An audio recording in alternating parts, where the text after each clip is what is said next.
سیاسی جماعت تھی جسے بہت زیادہ اکثریت ووٹ ملے تھے، وہ عوامی لیگ تھی شیخ مجیب الرحمن کی، اور اصولاً حکومت کی باغ دوڑ یعنی کہ جو حکومت تھی وہ اس کو ملنی چاہیے تھی، بٹ جو ویسٹ پاکستان کی پولیٹیکل لیڈرشپ تھی یا یہاں کے جو بیوروکریسی تھی، آفیسرز تھے، they were not willing to hand over the government to عوامی لیگ. وہ اس بات کے لیے راضی نہیں تھے because they felt کہ ڈفرینس بہت زیادہ ہے مینیفیسٹوز میں، اور جو ویسٹ پاکستان کے لوگ ہیں وہ شیخ مجیب الرحمن کا جو مینیفیسٹو ہے، منشور ہے، وہ اس کو قبول نہیں کریں گے، ٹھیک ہے، وہ ان کو پسند نہیں تھا یا ان کے منشور سے بہت حد تک مختلف تھا، تو جس کی وجہ سے ایسٹ پاکستان کے اندر حالات بہت زیادہ خراب ہونا شروع ہو گئے، اور جو ہندو تھے انہوں نے اس سچویشن سے فائدہ اٹھایا.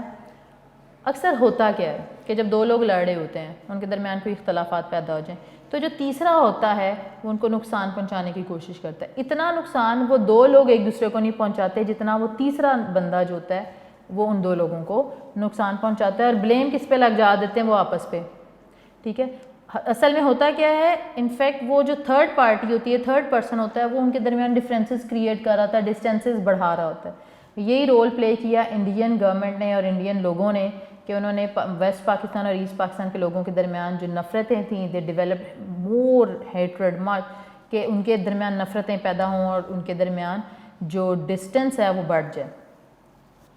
حالات کو سنبھالنے کے لیے میں نے بتایا تھا کہ چیف مارشل ایڈمنسٹریٹر جو جنرل یحییٰ خان تھے، انہوں نے آرمی وہاں پہ ڈپلائے کی، وہاں پہ ایمرجنسی نافذ کی، حالات کو کنٹرول کیا، لیکن حالات خراب ہوتے چلے گئے کیونکہ وہاں پر جو ایک آرگنائزیشن تھی that was Mukti Bahini and that was being supported by Indian government, تو انڈین آرمی اس کو سپورٹ کر رہی تھی بہت زیادہ. تو اس مکتی باہنی نے بنگالیوں کے ساتھ مل کے یا مغربی پاکستان کو مارنا شروع کیا، لوگوں کو مارنا شروع کیا.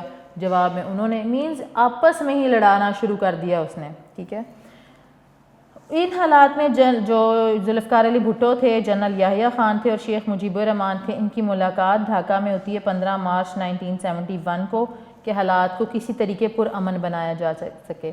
اب ایک طرف ذوالفقار علی بھٹو تھا جس کی سیاسی جماعت نے مغربی پاکستان میں سیٹیں جیتی تھیں، دوسری طرف شیخ مجیب الرحمن تھا جس نے مشرقی پاکستان میں سیٹیں جیتی تھیں، اور دونوں ہی رول کرنا چاہ رہے تھے. لیکن اب بات کیا ہو رہی تھی کہ جو جنرل یحییٰ خان تھا اس نے ڈائیلاگز کروانے کی کوشش کی کہ کوئی ایسا بیچ کا راستہ نکل آئے، کوئی سلوشن نکل آئے to overcome the situation. جو کہ کنٹری کے حالات ہیں وہ خراب ہو رہے ہیں، لوگ ایک دوسرے کے دشمن ہو رہے ہیں، لا اینڈ آرڈر کی سچویشن بہت خراب ہو گئی ہے، اور اس کی وجہ سے جو پروگریس ہوتی ہے ملک کی وہ رک جاتی ہے، ٹھیک ہے. سو حالات کو پرامن بنانے کے لیے ان کے درمیان میٹنگ ہوئی، لیکن یہ جو مذاکرات تھے، ڈائیلاگز تھے، یہ بغیر کسی کہہ لیں کہ آؤٹ کم کے، پازیٹیو آؤٹ کم کے ختم ہو گئے، فیل ہو گئے، ٹھیک ہے. اور لاکھوں کی تعداد میں جو بنگالی تھے، جو مشرقی پاکستان میں رہنے والے بنگالی تھے، انہوں نے دیکھا کہ اس جگہ پہ تو حالات خراب ہو رہے ہیں. تو چونکہ بنگال ایک بہت بڑا صوبہ تھا، میں نے پہلے بتایا جب پاکستان نہیں بنا تھا، تو انہوں نے اس طرف ہجرت کرنا شروع کی. They started migrating from East Pakistan, جو بنگال کا مشرقی حصہ جس میں وہ ہمارے مشرقی حصے میں وہ رہتے تھے، انہوں نے وہاں پہ اس بنگال میں جانا شروع کیا، ان کے انڈیا شفٹ ہونا شروع کر دیا. بھارت نے بنگالیوں کی مدد کا سرکاری طور پہ اعلان کر دیا. ظاہر ہے انہوں نے کہا کہ ہمارے ملک میں آ رہے ہیں، یہ بنگالی آ رہے ہیں تو ہم ان کو ویلکم کرتے ہیں، ان کو سپورٹ کریں گے. بھارتی فوج نے باغیوں کو اسلحہ دیا اور ان کی تربیت کرنا شروع کر دی، جس کی وجہ سے پاکستان اور بھارت کے درمیان حالات، جیسے میں نے پہلے بتایا کہ حالات کیسے خراب ہوتے ہیں. دو لوگ ہیں، ان کے درمیان مس انڈرسٹینڈنگ ہو گئی ہے، اس کو بجائے کہ ریزالو کرنے کے وہ ریزالو کرنے کی کوشش کر رہے ہیں. ایک تھرڈ پرسن ہے جو ان کے درمیان ڈسٹینسز یا ڈفرینسز یا کنفلکٹس کریٹ کر رہا ہے، اور اس کا فائدہ اس کو ہی ہو رہا ہے کیونکہ وہ تو باہر بیٹھ کے مزے لے رہا ہے کہ یہ دونوں لڑ رہے ہیں. تو یہی حال تھا کہ ایسٹ پاکستان اور ویسٹ پاکستان کے لوگ جو تھے وہ آپس میں جھگڑ پڑے تھے. اس کا فائدہ زیادہ انڈین گورنمنٹ نے اٹھایا. اس نے ایک آرگنائزیشن بنائی جس کو سپورٹ کیا. اس نے جو مشرقی پاکستان کے بنگالی تھے یعنی پاکستانی تھے ان کو ویپنز پرووائڈ کیے تاکہ وہ پاکستان آرمی کے اگینسٹ ہوں، لڑیں، ریوولٹ شو کریں، بغاوت شروع کریں، ٹھیک ہے، اور اپنے لیے لڑیں. حالانکہ یہ ساری چیزیں جو تھیں وہ پاکستان کی نیگیٹو میں جا رہی تھیں. پاکستان کی کہہ لیں کہ پاکستان پہ اس کا بہت زیادہ برا اثر ہو رہا تھا، لیکن انڈیا جو تھا وہ شروع سے ایسے ہی چاہتا تھا. تو اس لیے پاکستان اور بھارت کے درمیان بھی حالات جو تھے وہ کشیدہ ہونا شروع ہو گئے. جنرل یحییٰ خان نے مزید فوج جو تھی وہ وہاں بھیجی مشرقی پاکستان پہ، جس کے نتیجے میں پاک فوج نے بہت سارے علاقوں پہ کنٹرول کر لیا۔ ان حالات کو دیکھتے ہوئے جب بھارت نے یہ دیکھا کہ پاکستان کی جو فوج ہے انہوں نے مشرقی پاکستان کے حالات کو سنبھالنے کے لیے کافی حد تک اسٹریٹجی جو ہے وہ ڈیولپ کر لی ہے یا چینج کر لی ہے، تو انہوں نے بھی اپنی فوج کی مدد سے مشرقی پاکستان پہ حملہ کر دیا۔ اب کیا تھا کہ مشرقی Pakistan was the battle ground, وہ ایک جنگ کا میدان بن گیا۔ اب پاکستان کی فوج وہاں مشرقی پاکستان میں حالات صحیح کرنے کے لیے موجود تھی، اور انڈین فوج جو تھی اس نے حملہ کیا، تاثر یہ دیا کہ وہ مشرقی پاکستان کے لوگوں کی مدد کرنے آئے ہیں، ایکچول میں وہ کیا کرنے آئے تھے، وہ لڑانے آئے تھے۔ تو بھارت نے پاکستان پہ حملہ کر دیا۔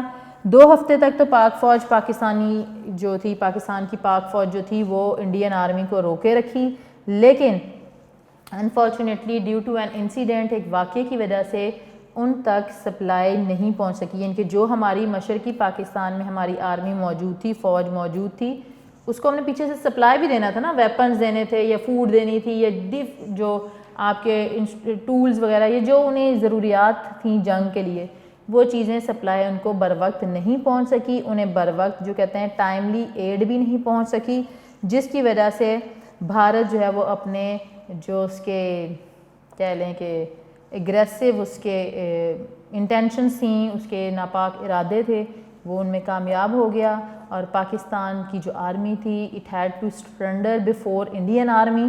اور 16 دسمبر 1971 دا ڈے واز، میں یہاں پہ لکھ رہی ہوں، یہ 16 دسمبر 1971 کا دن ہے جی، اور اس دن جو سپریشن ہوئی پاکستان کی، East Pakistan was separated from Pakistan, مشرقی پاکستان جو ہمارا مشرقی صوبہ تھا that was separated from Pakistan.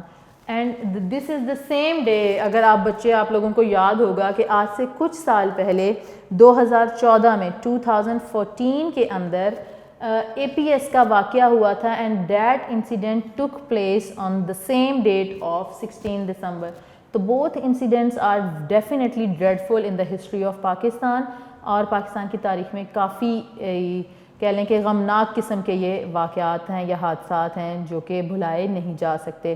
Sania army public school Peshawar جو کہ 16 دسمبر 2014 کو ہوا تھا، وہ بھی ایک دکھ بھری داستان ہے، اور ایک دکھ بھری داستان یہ مشرقی پاکستان کا ثانیہ ہے، جسے ڈھاکہ فال کے نام سے بھی جانا جاتا ہے، یا ثانیہ مشرقی پاکستان کے نام سے بھی جانا جاتا ہے۔ یہ 16 دسمبر 1971 کو ہوا۔ سو دس واز دا کہہ لیں کہ summary of the separation of asset Pakistan, یہ وہ سمری تھی کہ کس طریقے سے یہ مشرقی پاکستان جو ہے وہ پاکستان سے سیپریٹ ہوا، پس منظر تعارف اس کو آپ سمجھ سکتے ہیں، ٹھیک ہے۔ Now the second half, today we are also going to discuss the causes of separation of asset Pakistan. ہم نے یہ ڈسکس تو کر لیا کہ how east Pakistan was separated from waste Pakistan and how the both parts of Pakistan parted their ways, کہ انہوں نے اپنے راستے کیسے جدا کیے تھے، ٹھیک ہے، یہ بات تو ہم نے پڑھ لی، لیکن اب ہم نے پڑھنا ہے کہ وہ کون کون سی ریزنز تھیں۔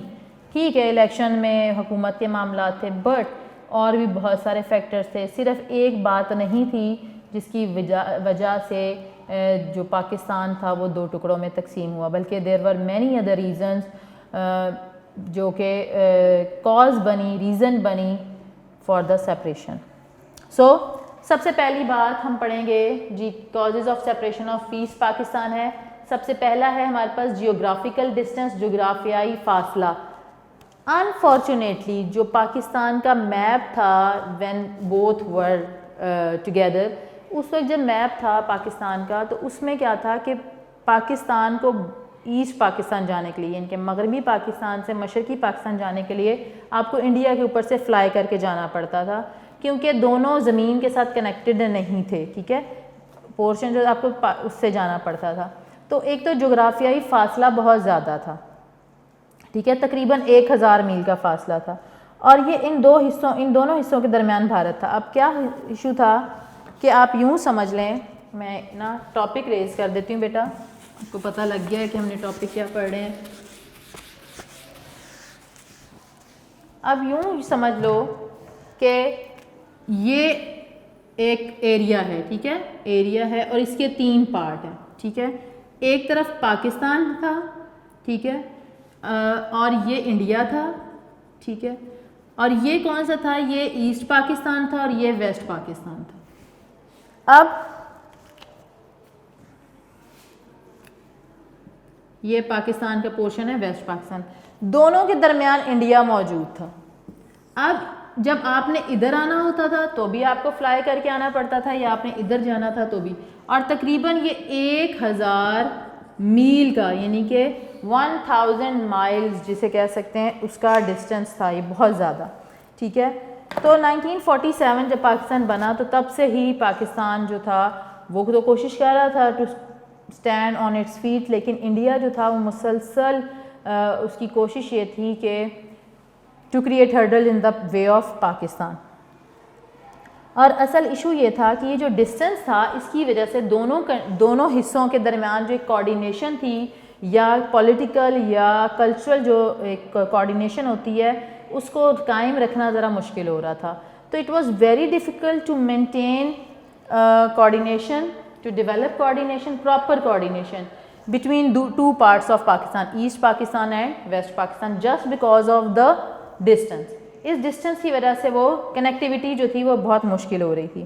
دونوں حصوں کی ثقافت بھی ایک دوسرے سے مختلف تھی. اب یہاں پہ پیورلی بنگالی رہتے تھے جن کی زبان بنگال تھی, ان کی خوراک بھی ہم سے مختلف تھی, ٹھیک ہے, وہ زبان بھی مختلف بولتے تھے, ٹھیک ہے, اور تھوڑا سا رہن سہن بھی مختلف تھا. تھے تو پاکستانی, تھے تو مسلمان, لیکن چونکہ ان کی ثقافت, ان کا کلچر ہم سے تھوڑا سا ڈفرینٹ تھا, اس وجہ سے بھی پرابلم آ رہی تھی.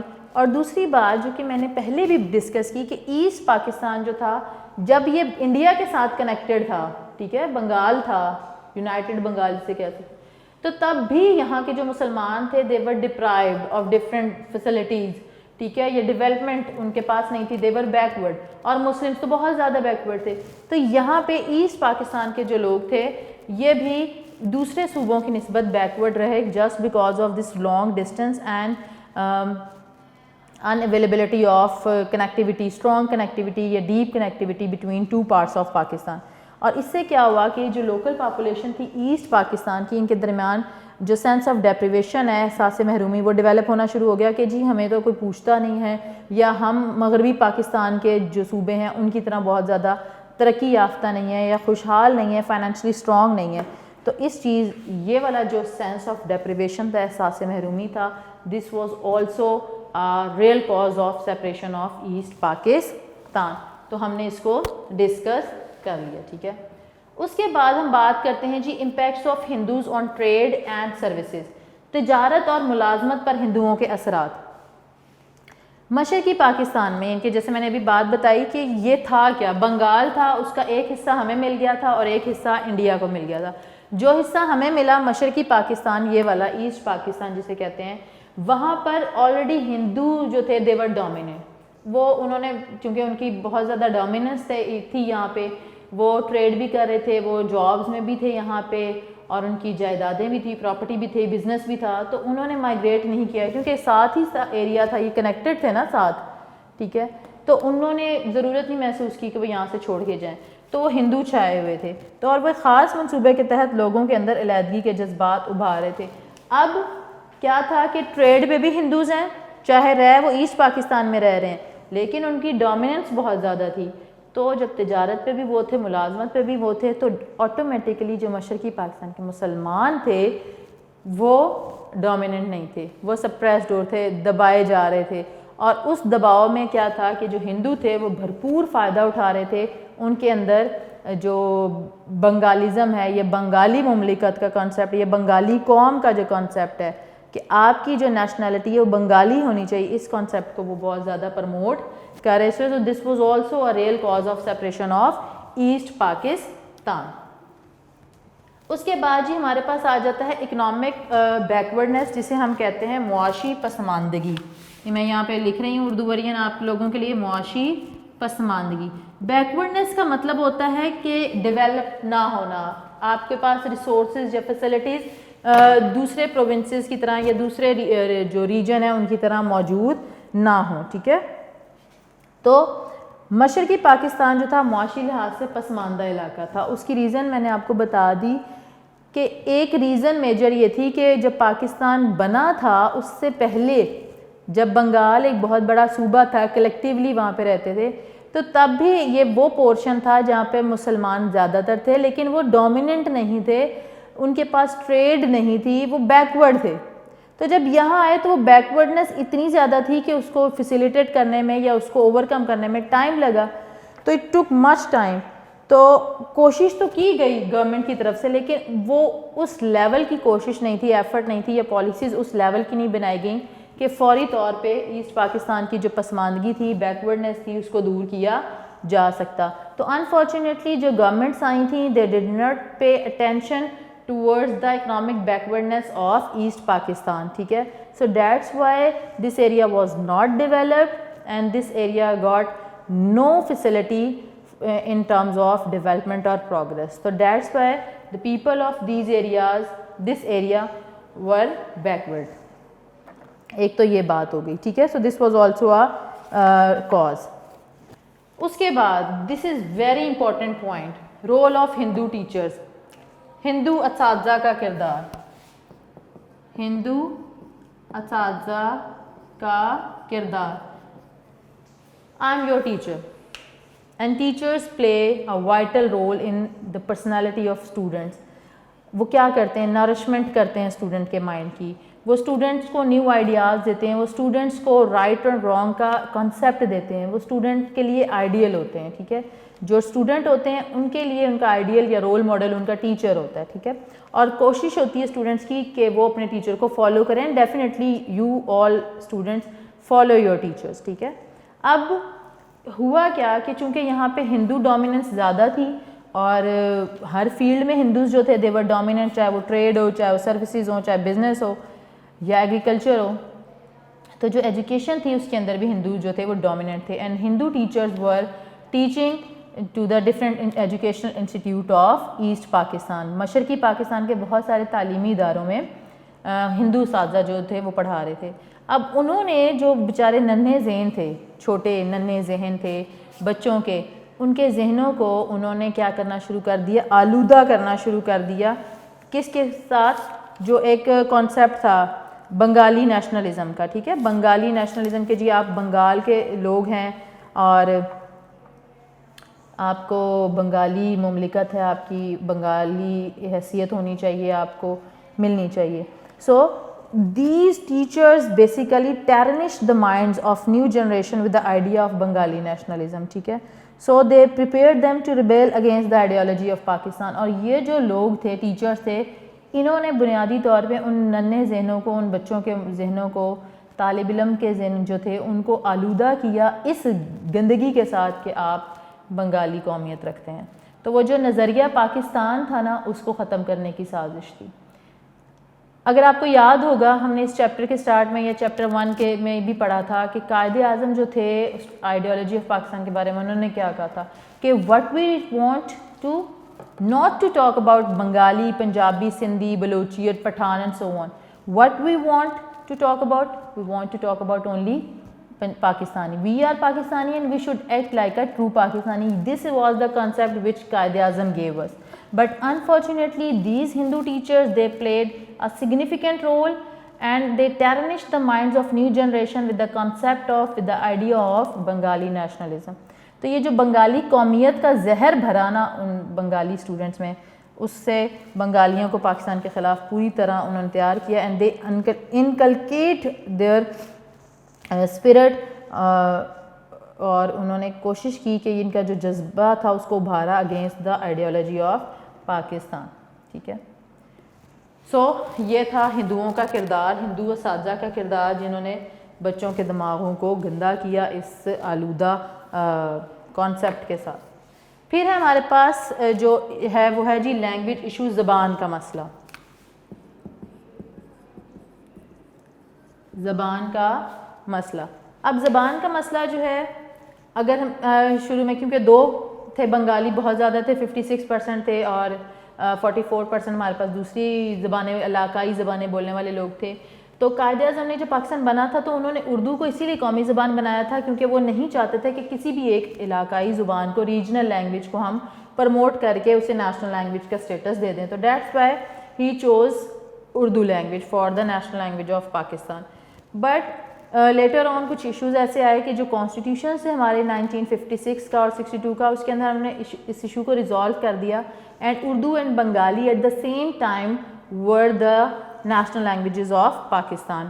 ٹھیک ہے, لیکن جو مشرقی پاکستان کے لوگ تھے ان کے اندر یہ بات پہلے بھی تھی جب پاکستان بنا, انہوں نے تب یہ ایک موومنٹ چلائی بھی جو بنگلہ لینگویج تھی اس کو نیشنل لینگویج بنانے کی, لیکن قائد اعظم کی انفلوئنشل پرسنالٹی کے آگے یہ سب چیزیں ختم ہو گئیں کیونکہ Quaid Azam decided to have Urdu as a national language. لیکن مشرقی پاکستان کے لوگوں کے اندر زبان کے حوالے سے ایک احساس محرومی پیدا ہو چکا تھا, وہ ان اقدامات کے باوجود بھی دور نہیں ہوا. مینز ان کو ایک مائنڈ سیٹ بن گیا تھا, یہ ساری چیزیں بھی چل رہی تھی تو مائنڈ سیٹ بن گیا کہ اردو کو انہوں نے نیشنل لینگویج بنا دیا ہے اور ہماری زبان کو انہوں نے نہیں بنایا. So this was also a cause of separation of asset Pakistan. Then we have problem of representation ratio, نمائندگی کی شرح کا مسئلہ. نمائندگی کی شرح کا مسئلہ. اب یہ کیا بات تھی, اب مشرقی پاکستان کی جو آبادی تھی, ان کی جو پاپولیشن تھی وہ تھی 56% اور ان کی پاپولیشن تھی 44%. اب اکارڈنگ ٹو ایسٹ پاکستان وہ لوگ یہ کہتے تھے کہ ہماری آبادی چونکہ ہم مشرقی پاکستان میں رہتے ہیں اور ہماری آبادی 56% ہے, 56% ہے, تو ہمیں آبادی میں چونکہ ہم میجورٹی ہیں, ہماری آبادی زیادہ ہے, آبادی کی اکثریت ہے, تو ہمیں نمائندگی بھی زیادہ ملنی چاہیے. مینس کہ جو ریپرزنٹیشن ہے گورنمنٹ سیکٹر میں یا حکومت میں وہ ہمیں ہماری آبادی کے لحاظ سے ملنی چاہیے جو کہ 56% ہے, تو ہمیں زیادہ حکومت میں نمائندگی چاہیے. ٹھیک ہے, انہوں نے 1956 اور 62 کے کانسٹیٹیوشن میں تو قبول کر لی تھی کہ جی دونوں صوبوں کو برابر کی نمائندگی ملے گی, لیکن اب جو تھی انہیں یہ ہوا کہ ہمیں برابر کی نمائندگی دی تو گئی لیکن ہمیں ہمارا جائز حصہ یا جائز جو کہہ لیں حق ہے وہ نہیں ملا, ہمیں وہ ترقی نہیں ملی, وہ ترقی ہم نہیں کر سکے جو ہمیں کرنی چاہیے تھی. اس لیے انہوں نے کہا کہ ہماری چونکہ آبادی زیادہ ہے تو ہمیں حکومت میں نمائندگی کی بھی زیادہ دی جائے تو شاید ہم اپنے حالات بہتر کر سکیں. So this was also a real cause of separation of East Pakistan, the problem of representation ratio. پھر تھی بھارت کی بے جا مداخلت, انڈین انٹرفیرنس. بھارت کی مداخلت, ٹھیک ہے, سو انڈین انٹرفیرنس, ٹھیک ہے, یہ انڈین انٹرفیرنس سے ہیڈنگ ہے آپ کی. اب بھارت کی مشرقی پاکستان کے معاملات میں جو بے جا مداخلت تھی اس نے بھی راستہ ہموار کیا مشرقی پاکستان کا مغربی پاکستان سے علیحدگی کے لیے. ٹھیک ہے, سو دس interference basically pave the way to get separated from waste Pakistan. اور جیسے میں نے بتایا تھا مکتی باہنی کے جو کارکن تھے, لوگ تھے, وہ ان کو تربیت دی گئی, اس کے علاوہ فائنینشیل سپورٹ کیا گیا, اس کے علاوہ وہ جو باغی تھے, ریبیلیس جو ایٹیٹیوڈ آ گیا تھا ایسٹ پاکستان کے لوگوں کے اندر, جو ریبلز تھے وہاں کے جو بہت زیادہ حکومت کے خلاف ہو گئے تھے, ان لوگوں کو انڈین گورنمنٹ نے سپورٹ کیا, ویپنس وغیرہ پرووائڈ کیے اور ان کو بہت زیادہ انکریج کیا اگینسٹ پاکستان آرمی اور اگینسٹ ویسٹ پاکستان. اور دس سپورٹ آلسو کریٹڈ کہہ لیں یا pave the way for the separation of asset Pakistan. And the last point is 6 points of Mujib ur Rahman. Sheikh Mujib الرحمان کا 6 نکاتی فارمولہ تھا ایک, یہ 6 نکات تھے شیخ مجیب الرحمان کے. یہ جو نکات تھے یہ بڑے امپورٹنٹ ہیں کیونکہ اس نے کیا کیا تھا, اس کے اندر وہ چاہتا تھا کہ جو بھی پروونسز ہیں پاکستان کے, so he wanted that provinces should be made separate states and they must be given autonomy, ان کو پاورز دی جائیں, ان کو اٹانمی دی جائے, ان کو خود مختار بنا دیا جائے.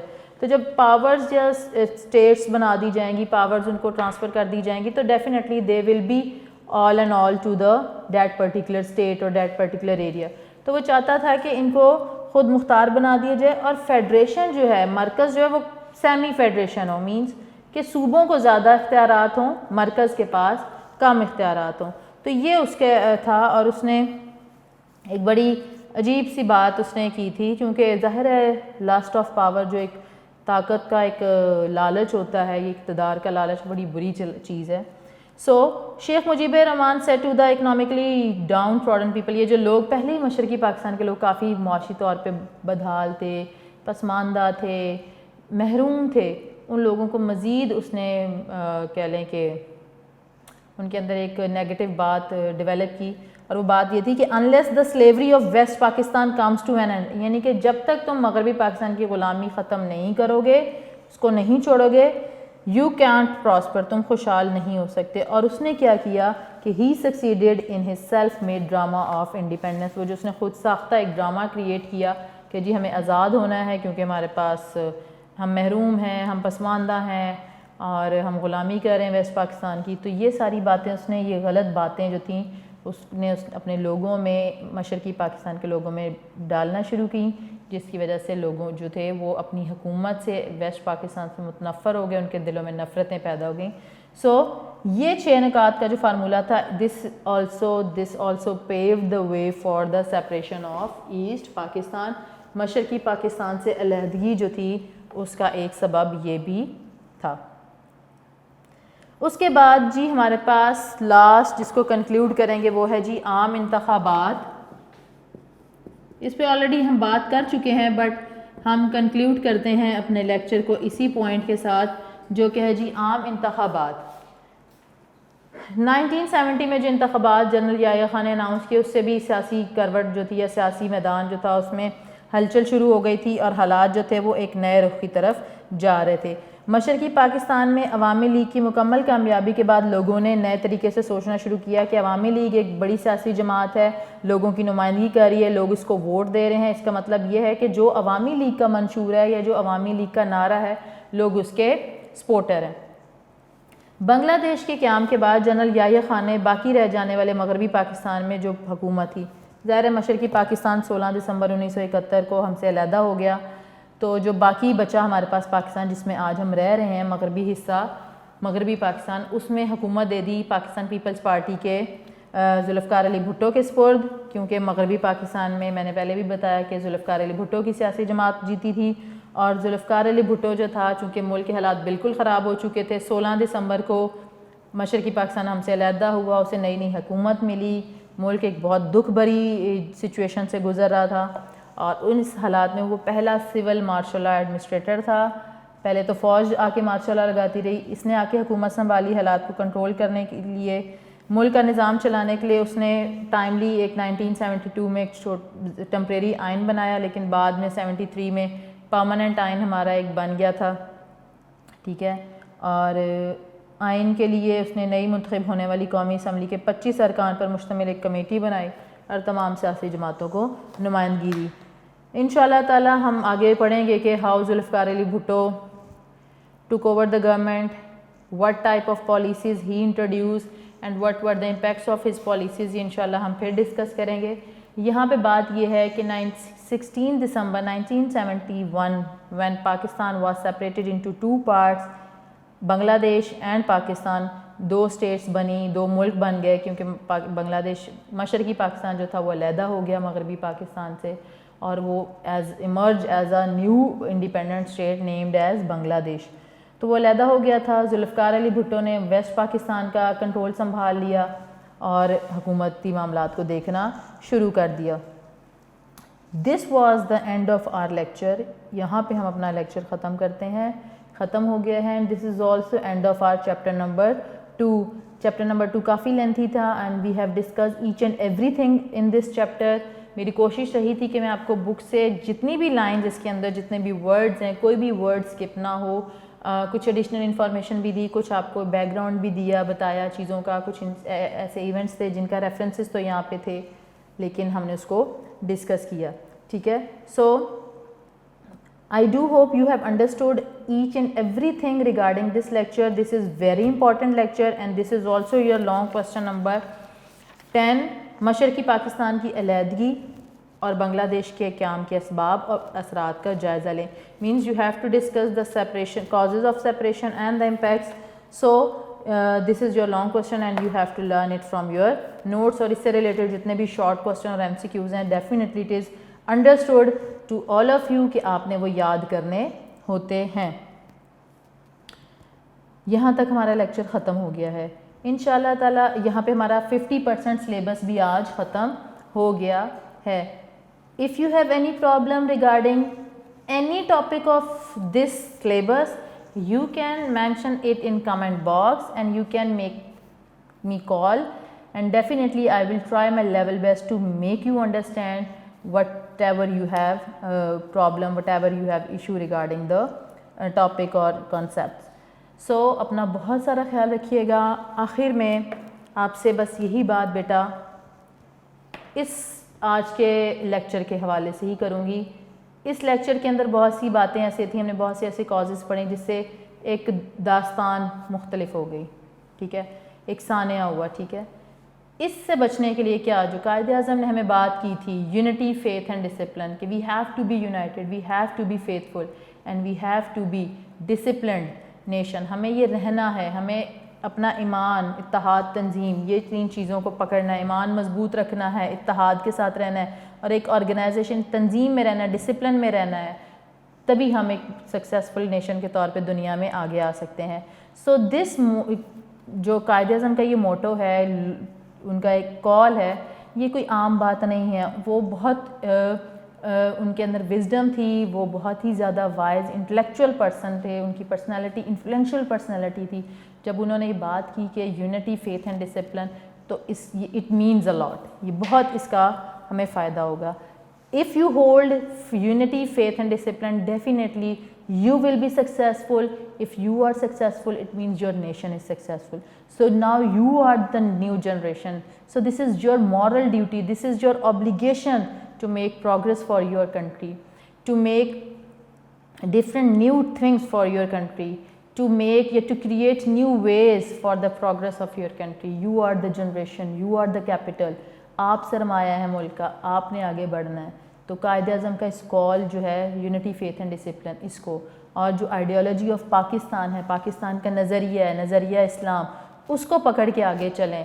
اپنی زندگی میں آپ کامیاب ہوں گے. آپ کا ملک جس میں آپ آزاد فضاؤں میں سانس لے رہے ہیں, یہ جو ہمارے پاس بچا ہوا ملک ہے, اس کو ہم اپنے جو انٹرنل ڈفرینسز ہیں, کنفلکٹس ہیں, اپنی بے وقوفیوں کی وجہ سے, اپنی کہہ لیں کہ ناسمجھی کی وجہ سے ہم اس کو نہ گوا بیٹھیں. تو بس آپ کو یہی نصیحت کروں گی, آپ سے یہی امید کروں گی کہ آپ نیو جنریشن ہیں, آپ آنے والے دنوں میں اپنی محنت سے, لگن سے, اپنی قابلیت سے پاکستان کو اس مقام تک لے کے جائیں گے جس کا خواب قائد اعظم نے دیکھا تھا, تاکہ آپ کی آنے والی نسلیں, ہماری آنے والی نسلیں آزاد فضاؤں میں رہتے, وہ کہتے ہیں نا کہ قیامت کے دن تک آزاد فضاؤں میں سانس لے سکیں. تو وہ اسی صورت میں ہوگا جب ہم آئیڈیالوجی آف پاکستان کو پکڑ لیں گے, اس کو نہیں چھوڑیں گے, اس پہ ہمارا بلیف ہوگا, یونٹی, فیتھ اور ڈسپلن کی ہم بات کریں گے. ٹھیک ہے, اپنا بہت سارا خیال رکھیے گا, اور اپنی دعاؤں میں اپنے ٹیچرز اور اپنے پیرنٹس کو یاد رکھیں. انشاءاللہ تعالیٰ نیکسٹ لیکچر میں آپ سے ملاقات ہوگی, جس میں ہم انشاءاللہ ڈسکس کریں گے شارٹ کوسچن یا MCQs یا پیپر کے پیٹرن کے حوالے سے بات کریں گے. انشاءاللہ تعالیٰ آپ سے پھر ملاقات ہوگی. اپنی ٹیچر مس نائلہ شبیر کو اجازت دیجیے. اپنا بہت سارا خیال رکھیے گا. اللہ نگہبان.